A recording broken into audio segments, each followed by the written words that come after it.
Prenons une fonction du deuxième degré, par exemple f de x égale 3x². À présent, choisissons un point ailleurs dans le repère. Par exemple, le point de coordonnées 8, 5.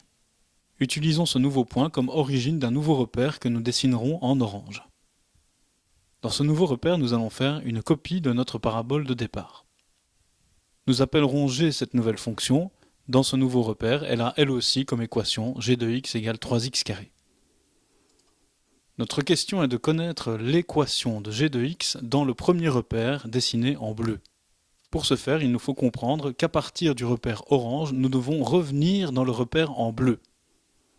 Ce qui correspond à faire sur les x une soustraction de 8 unités. Dans notre exemple.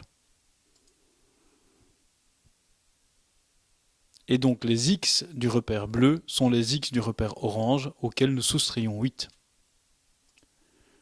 Idem pour les y auxquels nous devrons soustraire cette fois 5.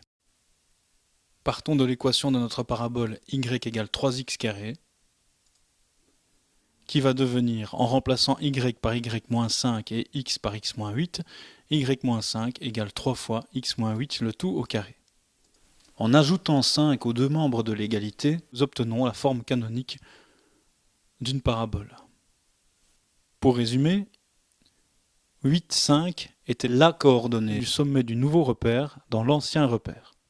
Si nous voulons généraliser notre méthode, appelons alpha et bêta la coordonnée de l'origine du nouveau repère dans l'ancien, et comprenons que le coefficient de la parenthèse peut être lui aussi quelconque, appelons-le a.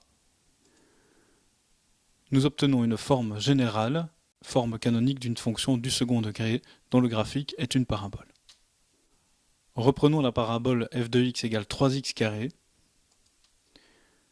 et translatons-la de sorte que son sommet se trouve au point de coordonnées 6, 2. En appliquant ce que nous venons de voir, nous connaissons immédiatement l'équation de la nouvelle parabole g de x est égal à 3 fois x-6 au carré plus 2.